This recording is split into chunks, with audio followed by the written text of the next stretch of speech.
The first 500 years of the Common Era were a time of immense change. Empires rose and fell, new religions emerged, and cultures clashed. This era witnessed the zenith of Roman power and the birth of Christianity. From the heart of the Roman Empire to the dusty roads of Judea, history unfolded. Emperors rose, prophets preached, and empires crumbled. It's a story of civilizations at crossroads. We will journey through this tumultuous period. From the reign of Augustus to the fall of Rome, we will witness the birth pangs of a new world.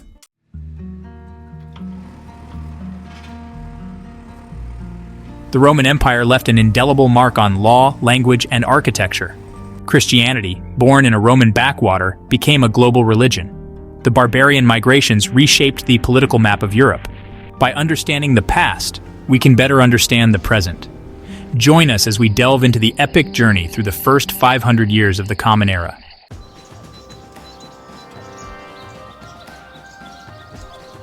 The year is 1 CE. The Roman Empire stands at the zenith of its power. From the sun-drenched shores of the Mediterranean to the mist-shrouded forests of Britannia, Rome's writ holds sway. The legions, those iron-fisted guardians of Roman peace, have crushed all resistance. This is the Pax Romana, a time of unprecedented stability and prosperity. The roads hum with the traffic of commerce, and goods flow to the bustling metropolis of Rome. Augustus, the first emperor, sits upon the throne, reshaping the Roman Republic into an empire.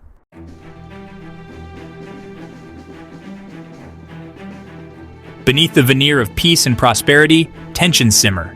The Pax Romana is built upon a foundation of subjugation. The provinces chafe under Roman rule, and whispers of rebellion circulate. The seeds of discontent are sown, waiting to blossom into open revolt.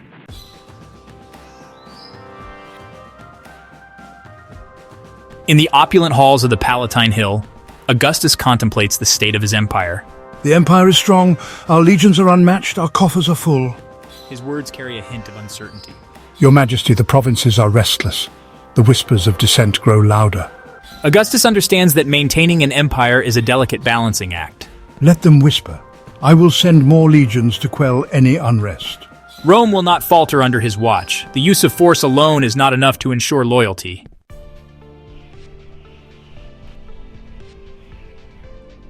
The year is 30 CE. In Judea, a new faith is being preached. Blessed are the meek, for they shall inherit the earth. This is the time of Jesus of Nazareth, preaching a radical message of hope and salvation. His words resonate with the common people, the downtrodden and the weary. Come to me, all who labor and are heavy laden, and I will give you rest.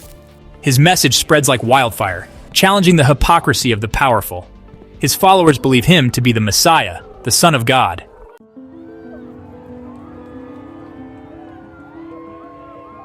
Jesus' teachings are not welcomed by all. The Roman authorities view him with suspicion, fearing a potential uprising. My kingdom is not of this world. The Jewish religious leaders see him as a threat to their power. The stage is set for a confrontation between the message of love and the harsh realities of power.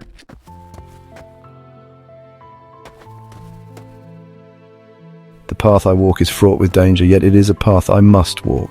Peter, filled with fear and defiance, speaks up. Master, we cannot allow them to take you. We will fight. No, Peter, my mission is not one of violence, but of peace. The seeds of a new faith have been sown, but also seeds of discord. The crucifixion of Jesus marks the beginning of a new era.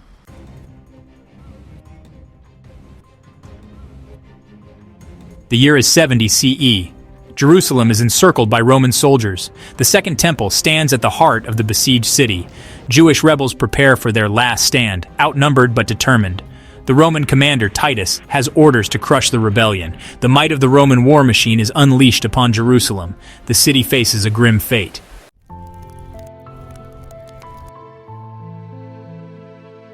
For months, the siege drags on. The defenders of Jerusalem fight with desperate courage. The Romans gradually tighten their grip on the city. Food and water become scarce, and disease spreads. Finally, a breach is made in the city walls. Roman soldiers surge through the gap, bringing destruction. The temple is not spared, consumed by flames. The smoke rises high above the city, a black plume of despair.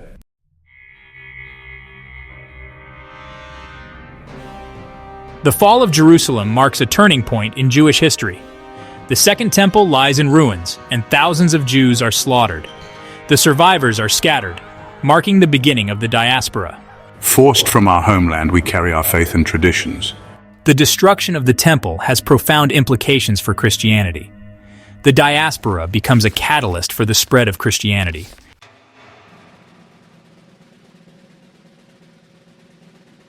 The year is 313 CE. The Roman Empire grapples with Christianity. The faith has spread like wildfire through the empire. Persecution of Christians becomes increasingly brutal. Yet despite the persecution, Christianity thrives.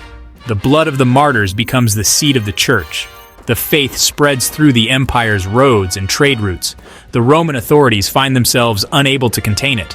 The cross transforms into a symbol of hope, resilience, and defiance.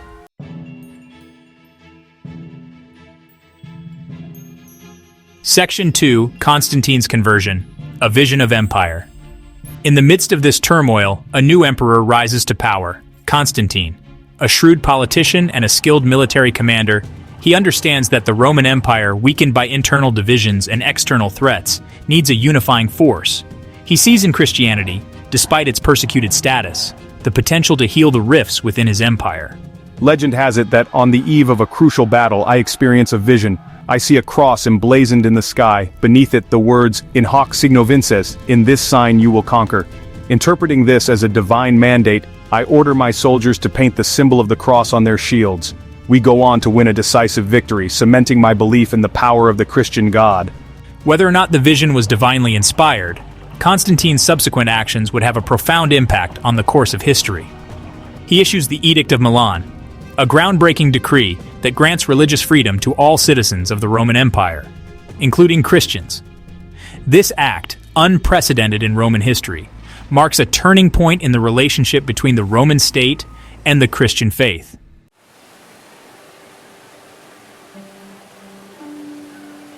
The Edict of Milan does not make Christianity the official religion of the Roman Empire, but it does usher in a new era of tolerance and acceptance. Christians are no longer forced to practice their faith in secret. They are free to build churches, spread their message openly, and hold positions of authority within the empire. The persecution of Christians, though not entirely eradicated, gradually subsides. The cross, once a symbol of suffering and oppression, is now displayed proudly on banners and buildings throughout the empire. The faith, once a persecuted sect, finds itself elevated to a position of prominence and influence. Constantine's embrace of Christianity is not without its critics. Some see it as a cynical ploy to consolidate his power, a way to appease a large and increasingly influential segment of the population. Others worry that it will undermine traditional Roman values and beliefs, leading to the decline of the empire. However, for millions of Christians across the empire, the Edict of Milan is a cause for celebration. It is a victory for their faith, a testament to the power of their God. It heralds a new dawn, a new era in which the cross, not the eagle, would become the dominant symbol of the Roman world.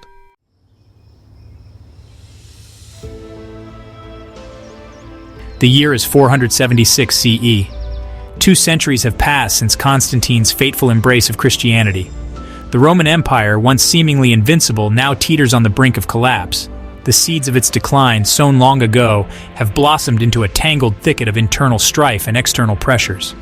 The once mighty legions, their ranks increasingly filled with Germanic mercenaries, are a shadow of their former selves. Their loyalty, bought and paid for, is fickle at best. The emperors, mere puppets in the hands of ambitious generals and scheming courtiers, rule in name only. The economy, burdened by rampant inflation and a shrinking tax base, is in shambles. The once bustling cities of the empire, starved of resources and plagued by unrest, are falling into disrepair. The aqueducts, those marvels of Roman engineering, crumble and run dry. The forums, once vibrant centers of civic life, are now haunted by the ghosts of a bygone era. In the provinces, long accustomed to Roman rule, a sense of alienation and resentment festers. The Germanic tribes, driven by the pressure of migrations from the east and lured by the promise of plunder, gather on the empire's borders like wolves circling a wounded prey.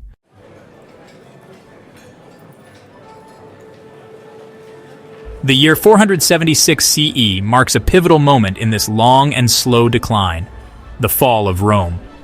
Odoacer, a Germanic warlord of the Heruli tribe, deposes the last Roman emperor of the West, the boy emperor Romulus Augustulus. The act, almost anticlimactic in its swiftness, sends shockwaves throughout the empire and beyond. Rome, the eternal city, the heart of a vast empire, is sacked by barbarian hordes. The streets, once paved with marble and echoing with the pronouncements of emperors, are now slick with blood and littered with the debris of shattered monuments.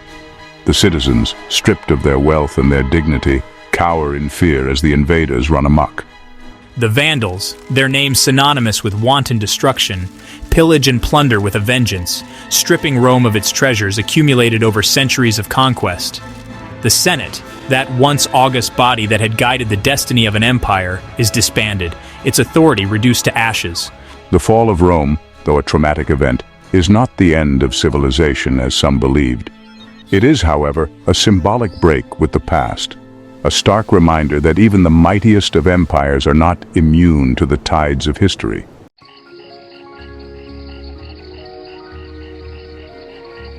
The fall of the Western Roman Empire marks the beginning of a new era in European history, the Middle Ages. The once unified empire, fragmented into a patchwork of competing kingdoms and principalities, enters a period of profound transformation. The Germanic tribes, no longer content with raiding and plundering, establish their own kingdoms on the ruins of Roman power. They bring with them their own customs, languages, and traditions, which gradually blend with the remnants of Roman culture, creating a new and distinct synthesis. Christianity, once a persecuted sect, emerges from the wreckage of the Roman Empire as a unifying force. The Church, with its hierarchical structure and its message of hope and salvation, provides a sense of continuity and order in a world seemingly on the brink of chaos. The fall of Rome, though a catastrophic event in its own right, creates the space for new forms of political and social organization to emerge. It is a time of both destruction and creation, of loss and renewal. The seeds of the future, sown in the ashes of the past, begin to sprout, giving rise to a new and vibrant chapter in the story of Western civilization.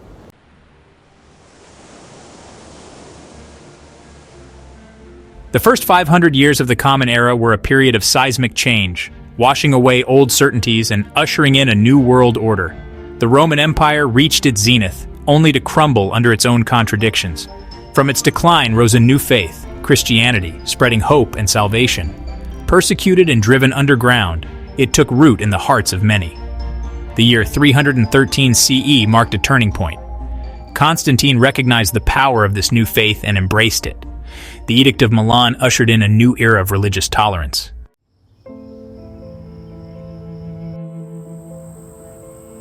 The Roman legacy, though fragmented, cast a long shadow over centuries. Its laws, language, and architecture laid foundations for new societies. The Roman road spread ideas, goods, and faiths, connecting the empire's corners. But the empire's fall warned of the dangers of overreach and internal divisions. Christianity's rise showed faith's transformative power, offering hope in uncertain times. Yet it also blurred lines between faith and power, leading to future conflicts.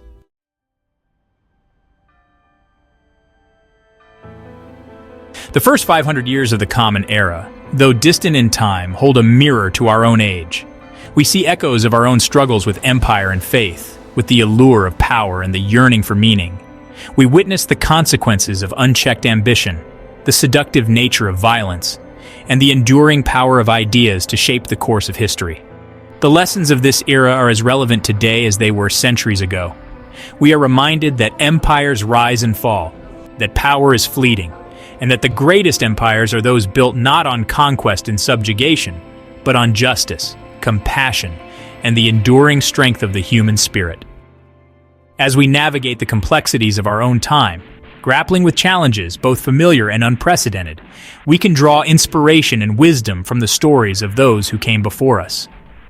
The first 500 years of the Common Era, a time of both darkness and light, offer us a glimpse into the enduring themes of the human story. The struggle for power, the search for meaning, and the enduring hope for a better world.